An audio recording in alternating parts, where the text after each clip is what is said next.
LiDAR, c'est basé sur le laser. Donc, le laser, c'est une onde électromagnétique, c'est ce qui voyage à la vitesse de la lumière.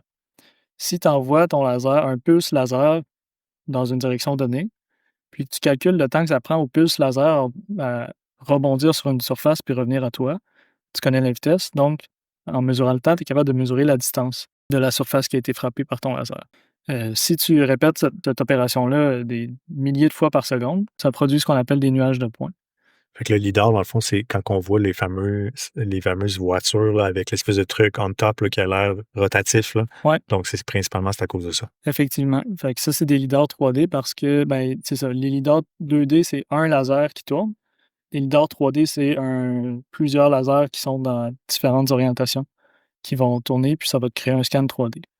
Puis là, ben, souvent, ce que les véhicules autonomes vont faire, c'est qu'ils vont assembler ces scans 3D-là ensemble pour se construire une carte de l'environnement, puis se localiser dans cette carte-là.